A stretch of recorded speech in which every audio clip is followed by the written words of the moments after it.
Uniform civil code को लेके इतना ज्यादा प्रदर्शन क्यों हो रहा है?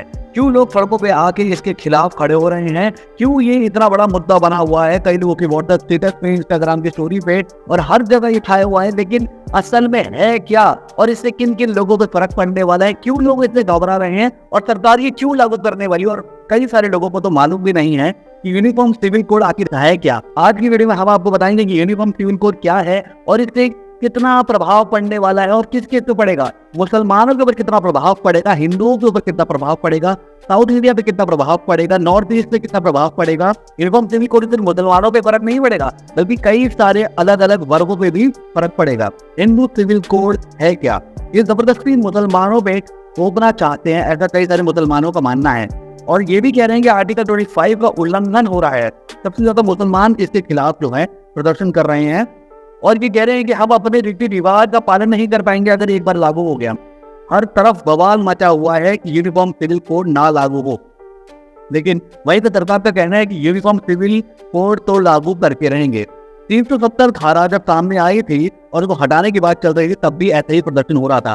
कई सारे लोग इसके खिलाफ थे, चाहे ऑपोजिशन हो, चाहे देश के बाहर के लोग हो और चाहे देश के अंदर के कुछ मुसलमान और कुछ अलग अलग वर्ण के लोग हो, लेकिन वो भी चाहते थे कि 370 धारा ना हटे, लेकिन फिर भी हटाई गई। और अब उसके बाद कितना बदलाव आया है, कितना बेनिफिट हुआ है जम्मू कश्मीर के लोगों को और इंडिया को भी। और वहीं पे शरिया कानून का उल्लंघन हो रहा है, ऐसा कहा जा रहा है मुसलमानों का कि वो अपने रीति रिवाज को पालन नहीं कर पाएंगे और उनके सारे रीति रिवाज भंग हो जाएंगे। मुसलमानों के साथ आदिवासियों का भी बुरा हाल होने वाला है। साउथ इंडिया में भी फर्क पड़ेगा क्योंकि वहां भी शादी को लेकर अलग अलग कानून है। क्योंकि देखिए हर जगह जैसे हिंदू मैरिज होती है वैसी हर जगह वैसी शादियां नहीं होती। क्योंकि आप एक बात समझिए कि साउथ इंडिया में रीति रिवाज अलग है, इंडिया के अंदर कई सारे स्टेट्स हैं, अलग अलग रीजन हैं, अलग अलग तरीके के लोग रहते हैं, हर स्टेट में अलग अलग टाइप के लोग हैं, जनजाति हैं, आदिवासी हैं और वो अपने उन्हीं कानूनों को फॉलो कर रहे हैं कई हजार सालों से। एकदम से उन्हें बदलाव के लिए बोलेंगे तो शायद वो समझ नहीं पाएंगे। साउथ इंडिया के अंदर पैटर्नल कजन के साथ 10% शादियां होती हैं। जी हाँ दोस्तों, आपने सही सुना, 10% शादियां साउथ इंडिया में, जैसे कि तमिलनाडु के अंदर पैटर्नल कजन यानी कि अपने कजन के साथ होती है और वहीं पे मैटरनल कजन के साथ भी शादियां होती हैं और कई सारी शादियां तो अपने अंकल के साथ भी की जाती है, यानी मामा के साथ, चाचा के साथ। और वहीं पे वो जो है उनके लिए बहुत बड़ा फर्क पड़ेगा कि अब वो शादियां नहीं कर पाएंगे अपने कजन के साथ और अपने अंकल के साथ।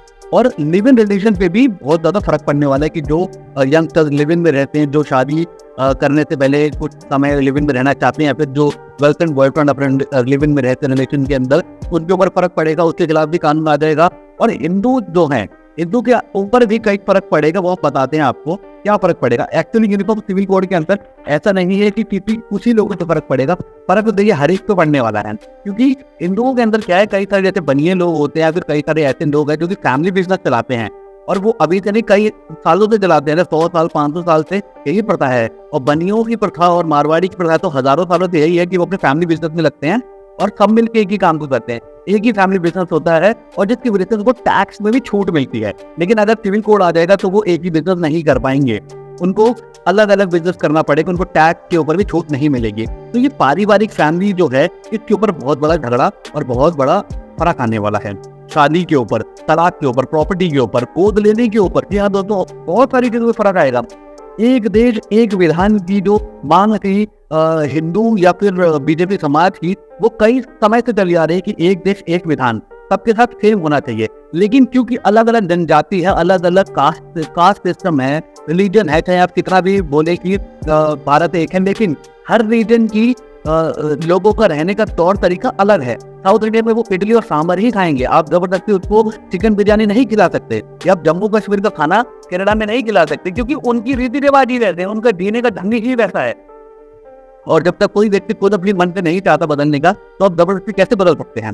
वहीं पे मुसलमान तो सबसे ज्यादा अगेंस्ट है इस कोड के। उनका क्या कहना है, वो कह रहे हैं कि हमारा शरिया कानून तो तुम उल्लंघन कर रहे हो, हमारे तलाक करने के कानून अलग है, शादी करने के कानून अलग है, बीवी के साथ रहने के कानून अलग है, प्रॉपर्टी के कानून अलग हैं और हमारे रीति रिवाज अलग है। और हम 1400 सालों से यही प्रथा चला रहे हैं, हम ऐसे ही जी रहे हैं, हम इन्हीं रीति रिवाजों के ऊपर ही चल रहे हैं। एक से ज्यादा वो बीवी रखने के लिए उनके अलग कानून है। और ये बता दें कि सिर्फ मुसलमानों में नहीं है एक से ज्यादा बीवी रखने के, ये नॉर्थ ईस्ट के रीजन के अंदर भी है। वहाँ पे भी जो आदिवासी लोग हैं वो अनपढ़ गवार आदिवासी नहीं, बहुत पढ़े लिखे लोग हैं जो कि जैसे त्रिपुरा और मणिपुर जैसे जगहों पे रहते हैं, उनके भी कानून है और वो लोग एक से ज्यादा शादी करते हैं। वहाँ पे बहु विवाह की प्रथा है। वहाँ पे 2-3 लोग जो है, मतलब एक औरत के 2-3 पति हो सकते हैं और एक आदमी की 2 बीवियां हो सकती है। वहाँ पे ये प्रथा चली आ रही है, कई पति और एक पत्नी की प्रथा चली आ रही है। अब वो एकदम से चेंज हो जाएगा, उनके ऊपर बहुत बड़ा असर पड़ने वाला है। आर्टिकल 25 जिसकी उल्लंघन की बात करें कि वो संविधान में ऑलरेडी आर्टिकल 25 है, यानी कि हर कोई इंडिपेंडेंट है और हर कोई अपने तरीके से तौर तरीके से जिंदगी व्यतीत कर सकता है, अपने धर्म के अनुसार या अपनी रीति या अपनी जात या फिर अपने रीजन के अनुसार। लेकिन आर्टिकल 25 यूनिफॉर्म सिविल कोड के आने से बिल्कुल उल्लंघित हो जाएगा, उसके ऊपर बहुत बड़ा असर पड़ेगा, यानी कि उसकी वैल्यू ही रह जाएगी। अब देखिए क्या है, मुस्लिम फैमिली में क्या होता है, 3 भाई और 2 बहन है। अगर किसी घर के अंदर 3 भाई 2 बहन है टोटल, तो अगर टोटल 5 लोग हैं और माँ बाप के बाद जो बंटवारा होगा, बच्चों को प्रॉपर्टी मिलेगी, तो उसके अंदर उस घर के उस प्रॉपर्टी के 10 हिस्से होंगे।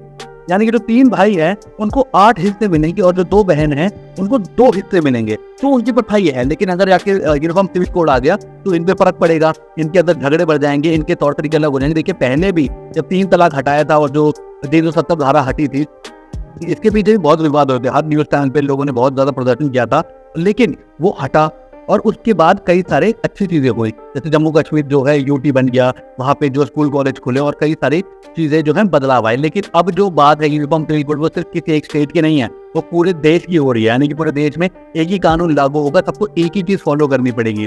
तो अगर आप सिर्फ ये सोच रहे हैं कि मुसलमानों के ऊपर ही असर पड़ेगा, आपके ऊपर नहीं होगा, तो दोस्तों आपको दोबारा सोचने की जरूरत है। और ये भी बता दें कि अभी तक जो उसका फाइनल ड्राफ्ट है सामने नहीं आया। यूनिफॉर्म सिविल कोड एक्चुअली में क्या है, उसका फाइनल ड्राफ्ट नहीं आया।